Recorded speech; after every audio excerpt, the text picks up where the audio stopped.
a bird in the sky. Welcome back to the Christian Women's Health Collective podcast.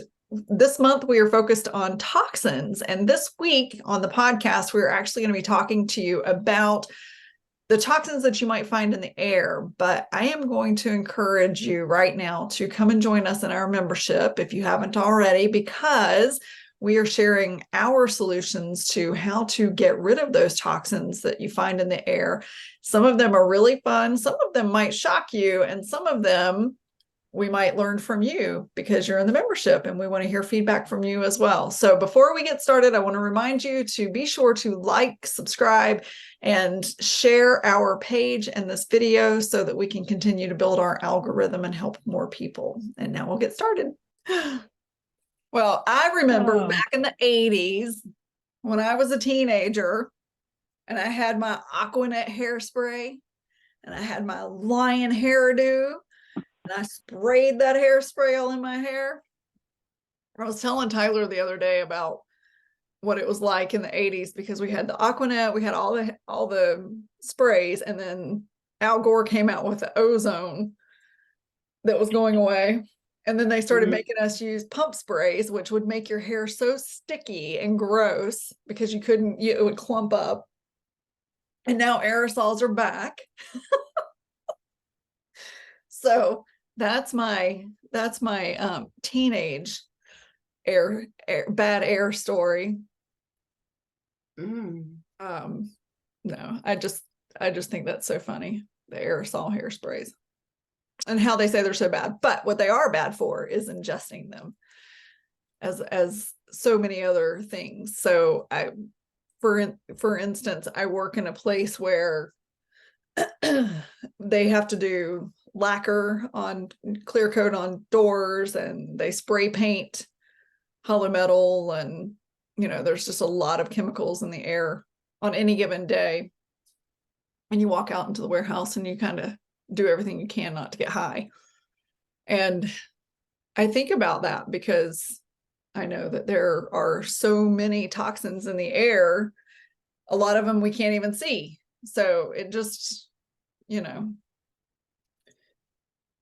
I think the hard part for me is to not go overboard and just do the best I can, because we can't live in a bubble, but we can make a lot of changes, especially when it comes to our home, right? Like you can't change the things that you have to be exposed to when you're out in public, but there are a lot of things you can change in your home. One of which is I don't have aerosol spray in my house anymore. I don't put hairspray in my hair anymore. And I even have a gel that comes out of an aerosol can, but it comes out as just a gel. Have you ever seen spray gel? Probably not good for me either because it's for my hair, but it smells really good. It's really hard. So I guess that's the biggest thing, right? It's really hard to find the balance. Like I wash my hair with super clean hair products, but then I go put salon grade hair gel in my hair when I want it to be good and curly. Where's the fine line? Inquiring minds want to know. So I don't know. It is really hard. I think I talked last week in the podcast about having pulled, or it may have been in the training, I don't know, but I pulled, stopped using the plugins and stuff in the walls. So that was a huge change for me. That was a rough one because, now I smell them when I go in someone's house and I immediately want to unplug them because they're so strong. My sniffer is so much more sensitive now than it was before I started making changes. So that's my scent air, whatever you want to call it, testimony. Yeah, the spray part reminds me of the antiperspirants, because I can remember accidentally walking in behind my dad and he's spraying the right guard, and it's like, it'll asphyxiate you. It's like so strong. But yeah, they still make those as antiperspirates as a spray. So, that's, and they still smell bad too. But it is, interesting what you said too, about how even with food, with our environment, with when we start making those changes, how we do feel differently when we are around it, because we've gotten cleaner in our eating and our environments that we have at home and whatnot, that it is more pronounced when we went out. I mean, I can remember also my dad smoked. My dad smoked since he was like 8 years old or something like that. I mean, he smoked his whole life. And I just remember way back when we had the smoking section and the non-smoking section in the restaurant. And it was horrible, because the smoke, it didn't matter where you sat, you got the smoke. You were subjected to it. So, and I grew up with that in cars and whatnot. But back to what you were saying about the plugins too, I was listening to a lady in her health journey, and she discovered that the plugins, she goes, I only used them once a year, and it was like the fall one with the cinnamon and the whatever, and it would give her a rash, and she could, for the longest time, she couldn't figure out where that rash came from. And it was from, she finally figured out it only happened a certain time of year, and then she started putting two together, and it was the plugins. So, the toxic load for her, that was that situation. But yeah, and I think I was going to say too, with mold, I know that some of us have dealt with mold, and we've had multiple incidences of mold, and that's highly critical. If you have mold, you've got to do something about it. We ended up not knowing it and had a water leak under our kitchen sink, and this actually happened twice. But the first time we ended up, it was so bad we had to get our kitchen.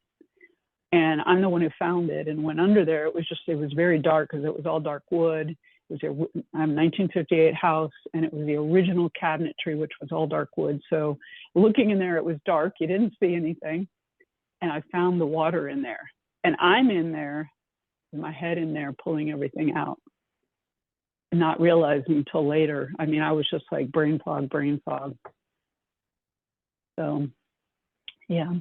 Not a good thing, but we've had multiple mold remediations in our house, and that is just another, thing that we'll be serious about. Mold can cause a lot of issues. So It's the second most common cause for Alzheimer's. Mold. Yeah, and I can tell when I go in somewhere that has mold, or and being in Florida, and Central Florida, it's an issue. It's definitely an issue, but it isn't something that, it's just mold, you got to worry about it. So we'll talk more about how to clean that up in our training though, with the group. How about you, Julie? Gosh, all y'all have been talking, everything has kind of hit me. I will just say that I grew up cleaning and mixing chemicals, because the more that I used, then the cleaner it was going to be. So like, I would just stand in a shower, I would spray that sucker down with the bleach and just stand in there and breathe it in. And Pine Sol, I mean, that was my passion. That was my fun time, was cleaning. And so, and paint, I would just go in and get it and use it. Perfume, I loved a bottle of perfume. I was, Aquanet, the Rave hairspray. I did it all. And I didn't even think about it being bad for me. It didn't even cross my mind those were things I shouldn't use. It was just something that I did. Like baby oil on the body. I mean, it wasn't like it was, you're doing bad for yourself. I don't even think health was really talked about around me. I'm not going to say that it wasn't. And especially things that were toxic were not talked about. It was more so don't smoke, and so for me, there was never any need to change. I didn't even know that my body had any problem. I didn't know I had allergies or sinus infections. I would have said, no, I'm fine.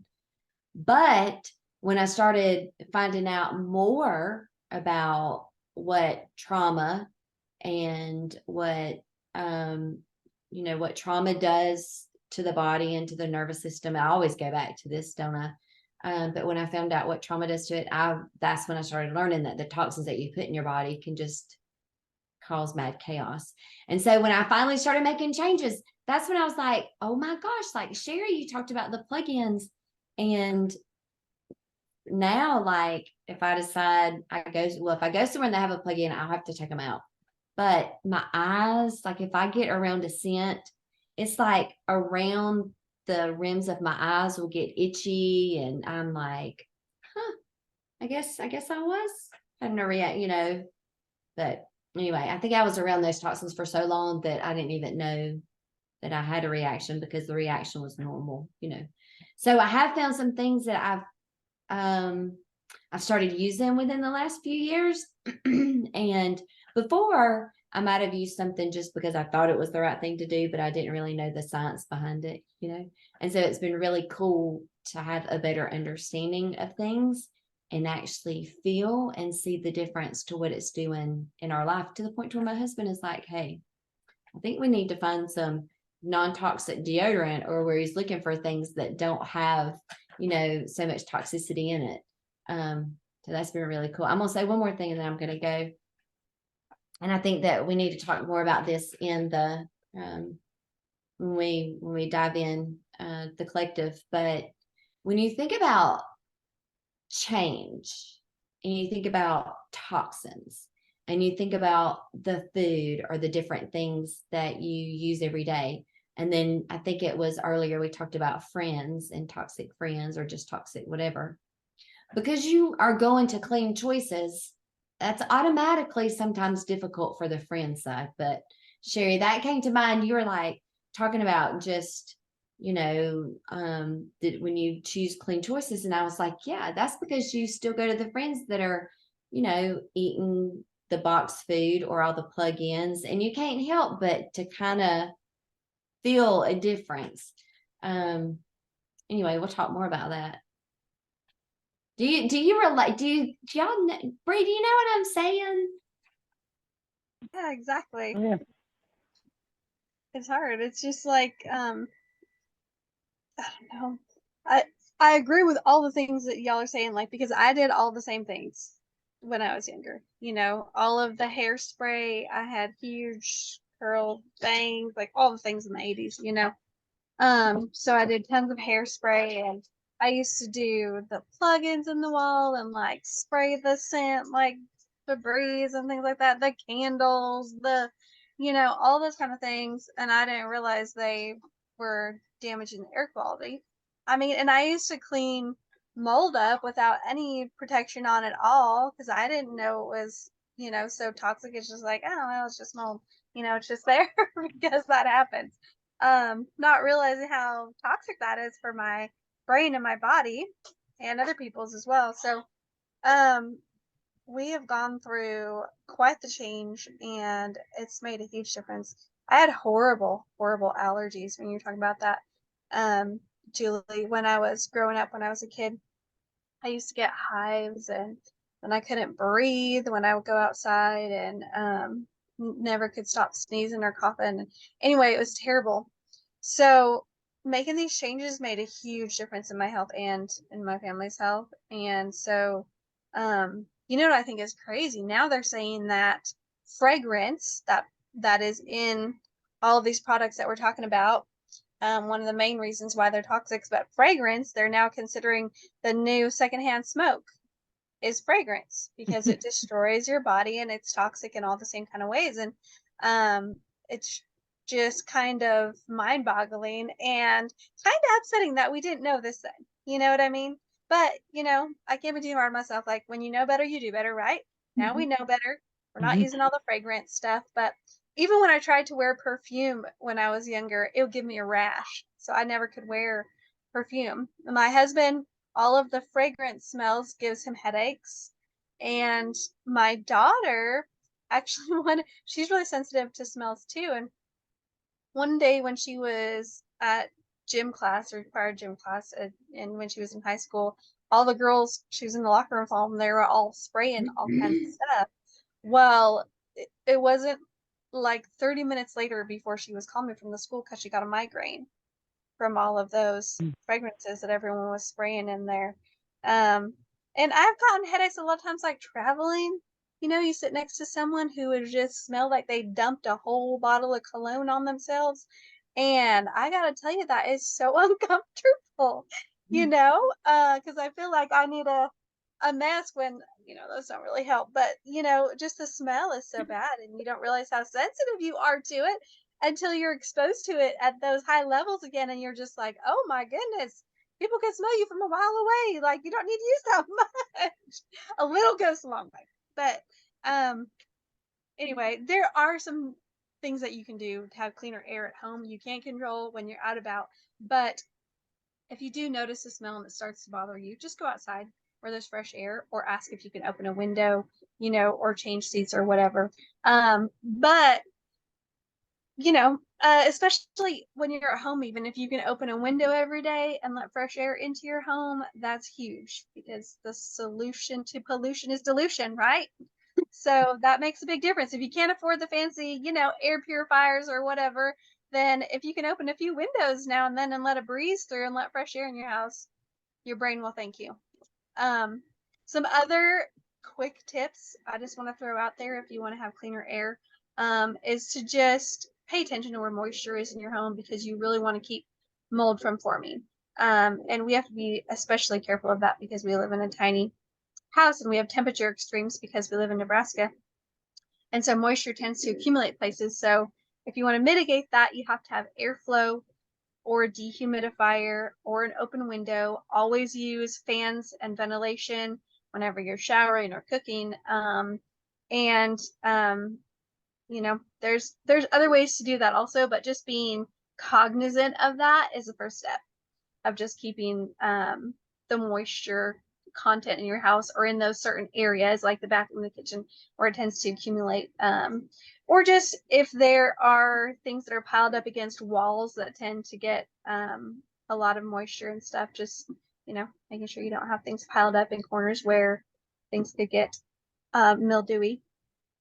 So the other things are just to, you know, use non-toxic paints and non-toxic things in your house, like non-toxic mattresses, non-toxic cleaning supplies, like those kind of things to help mitigate the off-gassing and all of the chemicals in the air. And then, like a super basic one, clean your AC filters regularly. This is your reminder right now. Put it on your calendar. Go home and clean your filters, or change them out with new ones. I know you can go buy them. You probably have them in the garage. You keep forgetting to change it. Just go change it right now. And then call the professionals and have them come clean your air ducts in your house. That is huge, because a lot of people don't ever do that. And you're supposed to technically have them cleaned every year. So if you get that on the calendar, and then when they come, just schedule the next year's cleaning. And then last but not least, my favorite thing, have some plants in your house because they always clean the air. My two favorites are ZZ plants and snake plants because they don't require a lot of light or attention, and they will clean the air for you. So, yeah. Do you ladies have any favorite plants that you keep in your homes? I kill plants. You kill plants, is that what you said? Yeah. My husband can take I've care kept them. I do too. of We have some succulents, but that's Tyler's thing. I kill succulents too. So Succulents are good too. I have in my house, I have, what are they, the Christmas cactus? Oh I yeah. have some Christmas cactuses. Those I can keep alive. They let me know when they need water. They don't look good. And I've actually kept an orchid alive since Mother's Day. So I am very impressed. It's even put out a few flowers. Wow. So, Wow. yeah. Well, I would So say you can do plants. Those are two of the hardest plants for me. I have a lot of plants, and yeah, the cactus, my Christmas cactus, I've lost twice, and my orchid won't bloom at all. Sheri, it had blooms to start with. Okay. If it didn't, I can't promise anything, but so far so good. yeah, you're doing great. No, Two and I was hardest going to plants. say in Florida with, you were talking about the moisture and whatnot. For us, we've got to keep the air conditioner on. So the air conditioner actually also acts like a dehumidifier. So you can use that to help get the moisture out of the air. And we have to, I know where we are, in the wintertime, we have to even run it sometimes just to get the moisture out of the air, or we do have a dehumidifier, which I'm always amazed how much water comes out of the air. It's crazy. Yeah. Wow. And the other thing I was going to say, because I did it today, was I changed my air filter on my AC. But it's only because I have a reminder in my phone that says, it's time to change your AC filter. So Hey, there's a tip for you. this is your I have sign. reminders Set an for alarm. everything. Gosh, it's so good. Hey, Julie, you There you said go. something that reminded me on a little darker note about cleaning your house and stuff with bleach when you were younger. Many years ago, back in North Carolina, I knew a woman who lost a baby because she cleaned with bleach while she was pregnant.